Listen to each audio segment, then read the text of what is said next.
ಪಡ್ಕೊಳ್ಳೋಣ. ನಮ್ಮ ಪ್ರತಿನಿಧಿ Hanumantha live connect ಆಗಿದ್ದಾರೆ. ಹನುಮಂತ, ರಾಜ್ಯಪಾಲರು ಅಧಿವೇಶನಕ್ಕೆ ಆಗಮಿಸ್ತಾರೆ ಅನ್ನೋದು ಸದ್ಯ ಖಚಿತವಾಗಿದೆ. ಈಗ ಹಾಗಾದ್ರೆ ಪೂರ್ತಿ ಭಾಷಣವನ್ನ ಒಂದು ವೇಳೆ ಓದದೆ ಹೋದಲ್ಲಿ ಯಾವ ರೀತಿಯ ಕಾನೂನು ಬಿಕ್ಕಟ್ಟು ಉದ್ಭವಿಸಲಿದೆ? ಸರ್ಕಾರದ ಮುಂದಿನ ನಡೆ ಏನಿರುತ್ತೆ? ಅದಕ್ಕೆ ಸಂಘರ್ಷ ಯಾವ ಹಂತದಲ್ಲಿದೆ?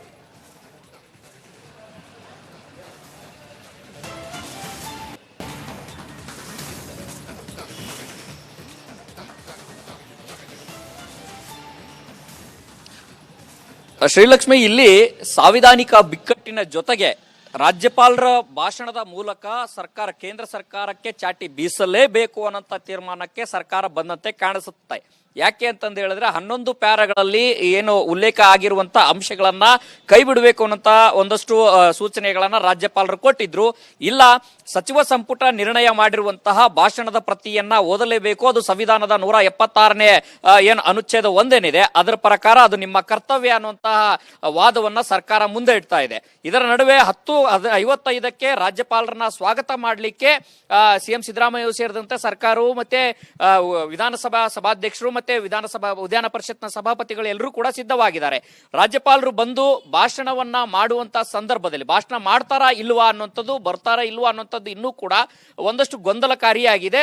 ಬರುವಂತ ವಿಚಾರವನ್ನ ಸರ್ಕಾರದ ಮುಖ್ಯ ಕಾರ್ಯದರ್ಶಿಗೆ ತಿಳಿಸುವಂತ ಪ್ರಯತ್ನವನ್ನು ರಾಜ್ಯಪಾಲರು ಬರಬಹುದು. ಒಂದೊಮ್ಮೆ ಬರಲಿಲ್ಲ ಅಂತಂದು ಹೇಳಿದ್ರೆ ಕಾನೂನಾತ್ಮಕ ಹೋರಾಟಕ್ಕೂ ಕೂಡ ಎಲ್ಲಾ ರೀತಿಯ ಸಿದ್ಧತೆಗಳನ್ನ ಕರ್ನಾಟಕ ಸರ್ಕಾರ ಮಾಡಿಕೊಂಡಿದೆ. ಇದೇ ಕಾರಣಕ್ಕಾಗಿಯೇ ಬೆಳಗ್ಗೆ ಕಾನೂನು ಮತ್ತು ಸಂಸದೀಯ ಸಚಿವರ ನಿವಾಸದಲ್ಲೂ ಕೂಡ ವಕೀಲರ ತಂಡದ ಒಂದು ಸಭೆ ಆಯಿತು. ಅದರ ಜೊತೆಗೆ ಈಗಾಗಲೇ ಎಜಿ ಶಶಿಕಿರಣ್ ಶೆಟ್ಟಿ ಅವರು ಕೂಡ ದೆಹಲಿಯ ಅಂಗಳಕ್ಕೆ ತಲುಪಿದ್ದಾರೆ.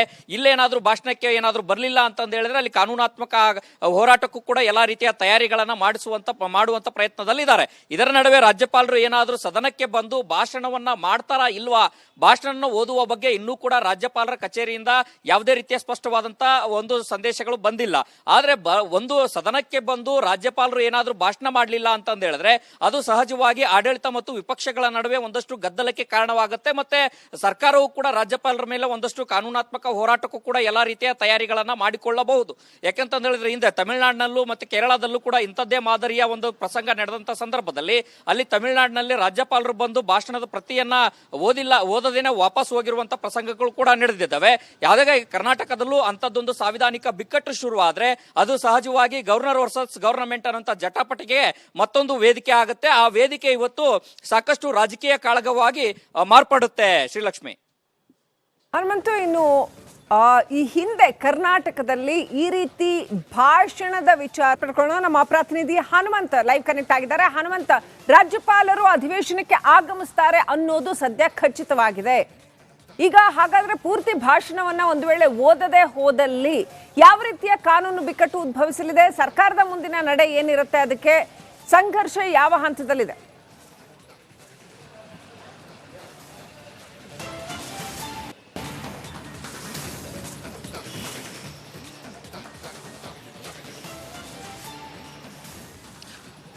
ಶ್ರೀಲಕ್ಷ್ಮಿ, ಇಲ್ಲಿ ಸಾಂವಿಧಾನಿಕ ಬಿಕ್ಕಟ್ಟಿನ ಜೊತೆಗೆ ರಾಜ್ಯಪಾಲರ ಭಾಷಣದ ಮೂಲಕ ಕೇಂದ್ರ ಸರ್ಕಾರಕ್ಕೆ ಚಾಟಿ ಬೀಸಲೇಬೇಕು ಅನ್ನೋ ತೀರ್ಮಾನಕ್ಕೆ ಸರ್ಕಾರ ಬಂದಂತೆ ಕಾಣಿಸುತ್ತೆ. ಯಾಕೆ ಅಂತಂದು ಹೇಳಿದ್ರೆ 11 ಪ್ಯಾರಾಗಳಲ್ಲಿ ಏನು ಉಲ್ಲೇಖ ಆಗಿರುವಂತ ಅಂಶಗಳನ್ನ ಕೈ ಬಿಡಬೇಕು ಅನ್ನೋ ಒಂದಷ್ಟು ಸೂಚನೆಗಳನ್ನ ರಾಜ್ಯಪಾಲರು ಕೊಟ್ಟಿದ್ರು. ಇಲ್ಲ, ಸಚಿವ ಸಂಪುಟ ನಿರ್ಣಯ ಮಾಡಿರುವಂತಹ ಭಾಷಣದ ಪ್ರತಿಯನ್ನ ಓದಲೇಬೇಕು, ಅದು ಸಂವಿಧಾನದ 176ನೇ ಏನು ಅನುಚ್ಛೇದ 1 ಏನಿದೆ ಅದರ ಪ್ರಕಾರ ಅದು ನಿಮ್ಮ ಕರ್ತವ್ಯ ಅನ್ನುವಂತಹ ವಾದವನ್ನ ಸರ್ಕಾರ ಮುಂದೆ ಇಡ್ತಾ ಇದೆ. ಇದರ ನಡುವೆ 10:55ಕ್ಕೆ ರಾಜ್ಯಪಾಲರನ್ನ ಸ್ವಾಗತ ಮಾಡಲಿಕ್ಕೆ ಸಿಎಂ ಸಿದ್ದರಾಮಯ್ಯ ಸೇರಿದಂತೆ ಸರ್ಕಾರವು ಮತ್ತೆ ವಿಧಾನಸಭಾ ಸಭಾಧ್ಯಕ್ಷರು ಮತ್ತೆ ವಿಧಾನ ಪರಿಷತ್ನ ಸಭಾಪತಿಗಳು ಎಲ್ಲರೂ ಕೂಡ ಸಿದ್ಧವಾಗಿದ್ದಾರೆ. ರಾಜ್ಯಪಾಲರು ಬಂದು ಭಾಷಣವನ್ನ ಮಾಡುವಂತ ಸಂದರ್ಭದಲ್ಲಿ ಭಾಷಣ ಮಾಡ್ತಾರಾ ಇಲ್ವಾ ಅನ್ನುವಂಥದ್ದು, ಬರ್ತಾರಾ ಇಲ್ವಾ ಅನ್ನುವಂಥದ್ದು ಇನ್ನೂ ಕೂಡ ಒಂದಷ್ಟು ಗೊಂದಲಕಾರಿಯಾಗಿದೆ. ಬರುವಂತ ವಿಚಾರವನ್ನ ಸರ್ಕಾರದ ಮುಖ್ಯ ಕಾರ್ಯದರ್ಶಿಗೆ ತಿಳಿಸುವಂತ ಪ್ರಯತ್ನವನ್ನು ರಾಜ್ಯಪಾಲರು ಬರಬಹುದು. ಒಂದೊಮ್ಮೆ ಬರಲಿಲ್ಲ ಅಂತಂದು ಹೇಳಿದ್ರೆ ಕಾನೂನಾತ್ಮಕ ಹೋರಾಟಕ್ಕೂ ಕೂಡ ಎಲ್ಲಾ ರೀತಿಯ ಸಿದ್ಧತೆಗಳನ್ನ ಕರ್ನಾಟಕ ಸರ್ಕಾರ ಮಾಡಿಕೊಂಡಿದೆ. ಇದೇ ಕಾರಣಕ್ಕಾಗಿಯೇ ಬೆಳಗ್ಗೆ ಕಾನೂನು ಮತ್ತು ಸಂಸದೀಯ ಸಚಿವರ ನಿವಾಸದಲ್ಲೂ ಕೂಡ ವಕೀಲರ ತಂಡದ ಒಂದು ಸಭೆ ಆಯಿತು. ಅದರ ಜೊತೆಗೆ ಈಗಾಗಲೇ ಎಜಿ ಶಶಿಕಿರಣ್ ಶೆಟ್ಟಿ ಅವರು ಕೂಡ ದೆಹಲಿಯ ಅಂಗಳಕ್ಕೆ ತಲುಪಿದ್ದಾರೆ. ಇಲ್ಲೇನಾದ್ರೂ ಭಾಷಣಕ್ಕೆ ಏನಾದ್ರೂ ಬರಲಿಲ್ಲ ಅಂತಂದು ಹೇಳಿದ್ರೆ ಅಲ್ಲಿ ಕಾನೂನಾತ್ಮಕ ಹೋರಾಟಕ್ಕೂ ಕೂಡ ಎಲ್ಲಾ ರೀತಿಯ ತಯಾರಿಗಳನ್ನ ಮಾಡುವಂತ ಪ್ರಯತ್ನದಲ್ಲಿದ್ದಾರೆ. ಇದರ ನಡುವೆ ರಾಜ್ಯಪಾಲರು ಏನಾದ್ರೂ ಸದನಕ್ಕೆ ಬಂದು ಭಾಷಣವನ್ನ ಮಾಡ್ತಾರಾ ಇಲ್ವಾ, ಭಾಷಣ ಓದುವ ಬಗ್ಗೆ ಇನ್ನೂ ಕೂಡ ರಾಜ್ಯಪಾಲರ ಕಚೇರಿಯಿಂದ ಯಾವುದೇ ರೀತಿಯ ಸ್ಪಷ್ಟವಾದಂತ ಒಂದು ಸಂದೇಶಗಳು ಬಂದಿಲ್ಲ. ಆದ್ರೆ ಒಂದು ಸದನಕ್ಕೆ ಬಂದು ರಾಜ್ಯಪಾಲರು ಏನಾದ್ರೂ ಭಾಷಣ ಮಾಡಲಿಲ್ಲ ಅಂತಂದ ಹೇಳಿದ್ರೆ ಅದು ಸಹಜವಾಗಿ ಆಡಳಿತ ಮತ್ತು ವಿಪಕ್ಷಗಳ ನಡುವೆ ಒಂದಷ್ಟು ಗದ್ದಲಕ್ಕೆ ಕಾರಣವಾಗುತ್ತೆ. ಮತ್ತೆ ಸರ್ಕಾರವು ಕೂಡ ರಾಜ್ಯಪಾಲರ ಮೇಲೆ ಒಂದಷ್ಟು ಕಾನೂನಾತ್ಮಕ ಹೋರಾಟಕ್ಕೂ ಕೂಡ ಎಲ್ಲಾ ರೀತಿಯ ತಯಾರಿಗಳನ್ನ ಮಾಡಿಕೊಳ್ಳಬಹುದು. ಯಾಕೆಂತ ಹೇಳಿದ್ರೆ ಹಿಂದೆ ತಮಿಳುನಾಡಿನಲ್ಲೂ ಮತ್ತೆ ಕೇರಳದಲ್ಲೂ ಕೂಡ ಇಂಥದ್ದೇ ಮಾದರಿಯ ಒಂದು ಪ್ರಸಂಗ ನಡೆದಂತ ಸಂದರ್ಭದಲ್ಲಿ ಅಲ್ಲಿ ತಮಿಳುನಾಡಿನಲ್ಲಿ ರಾಜ್ಯಪಾಲರು ಬಂದು ಭಾಷಣದ ಪ್ರತಿಯನ್ನ ಓದದೇನೆ ವಾಪಸ್ ಹೋಗಿರುವಂತಹ ಪ್ರಸಂಗಗಳು ಕೂಡ ನಡೆದಿದ್ದಾವೆ. ಯಾವುದೇ ಕರ್ನಾಟಕದಲ್ಲೂ ಅಂತದ್ದೊಂದು ಸಾಂವಿಧಾನಿಕ ಬಿಕ್ಕಟ್ಟು ಶುರುವಾದ್ರೆ ಅದು ಸಹಜವಾಗಿ ಗವರ್ನರ್ ವರ್ಸಸ್ ಗವರ್ನಮೆಂಟ್ ಅನ್ನೋ ಜಟಾಪಟಿಗೆ ಮತ್ತೊಂದು ವೇದಿಕೆ ಆಗುತ್ತೆ. ಆ ವೇದಿಕೆ ಇವತ್ತು ಸಾಕಷ್ಟು ರಾಜಕೀಯ ಕಾಳಗವಾಗಿ ಮಾರ್ಪಡುತ್ತೆ. ಶ್ರೀಲಕ್ಷ್ಮಿ ಹನುಮಂತು, ಇನ್ನು ಈ ಹಿಂದೆ ಕರ್ನಾಟಕದಲ್ಲಿ ಈ ರೀತಿ ಭಾಷಣದ ವಿಚಾರ ಪಡ್ಕೊಳ್ಳೋ ನಮ್ಮ ಪ್ರತಿನಿಧಿ ಹನುಮಂತ ಲೈವ್ ಕನೆಕ್ಟ್ ಆಗಿದ್ದಾರೆ. ಹನುಮಂತ, ರಾಜ್ಯಪಾಲರು ಅಧಿವೇಶನಕ್ಕೆ ಆಗಮಿಸ್ತಾರೆ ಅನ್ನೋದು ಸದ್ಯ ಖಚಿತವಾಗಿದೆ. ಈಗ ಹಾಗಾದ್ರೆ ಪೂರ್ತಿ ಭಾಷಣವನ್ನ ಒಂದು ವೇಳೆ ಓದದೆ ಹೋದಲ್ಲಿ ಯಾವ ರೀತಿಯ ಕಾನೂನು ಬಿಕ್ಕಟ್ಟು ಉದ್ಭವಿಸಲಿದೆ? ಸರ್ಕಾರದ ಮುಂದಿನ ನಡೆ ಏನಿರುತ್ತೆ? ಅದಕ್ಕೆ ಸಂಘರ್ಷ ಯಾವ ಹಂತದಲ್ಲಿದೆ?